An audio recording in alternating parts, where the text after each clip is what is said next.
का चुनाव होने जा रहा है और बिहार का महत्वपूर्ण चुनाव है, जिसमें आपकी तरह पूरे देश की निगाहें हैं। जो मैं जोश और उत्साह देख रहा हूं, वो उत्साह बता रहा है कि इस बार बिहार के लोग यहां से भारतीय जनता पार्टी और उनके सहयोगी दलों को बाहर करने का काम करेंगे। और जो जोश दिखाई दे रहा है, वो बीजेपी की हार लिखेगा इस बार बिहार। अभी चुनाव में हम लोगों ने मिलकर के अवध में हराया था। इस बार मगध में आपकी जिम्मेदारी है भारतीय जनता पार्टी को हराने के लिए। और मैं नारा देता हूं कि अब की बार बिहार से बाहर बीजेपी जाने वाली है। ये बीजेपी जिस तरह काम करती है, ये इस्तेमाल पार्टी है, ये लोगों का इस्तेमाल करती है और लोग धीरे धीरे भारतीय जनता पार्टी को इस्तेमाली पार्टी बोल रहे हैं। ये इस्तेमाल करेगी और उसके बाद उन्हें बर्बाद कर देगी।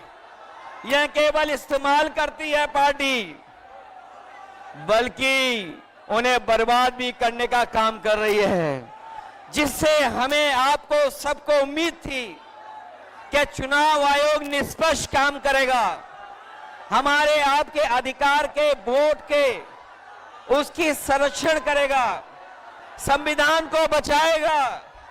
लेकिन आयोग जिस तरीके से काम कर रहा है, बीजेपी से मिलके काम कर रहा है, ये चुनाव आयोग नहीं, ये भारतीय जनता पार्टी ने इसको जुगाड़ आयोग बना दिया है। ये चुनाव आयोग अब जुगाड़ आयोग हो गया है। और जो एसआईआर हुआ है, इससे सरफरा कोई फैसला नहीं हो सकता है। जो भारतीय जनता पार्टी के इशारे पर ये जो सिरफरा फैसला लिया है, यहां बिहार की जनता ये सब देख रही है। बिहार की जनता ने ये भी देखा है कि जहां पर युवा पलायन करते थे, उन्हें तेजस्वी ने नौकरी रोजगार देने का काम किया था। इस बार जब तेजस्वी होंगे तो बेरोजगारों का पलायन नहीं होगा, इस बार बीजेपी का पलायन होने जा रहा है।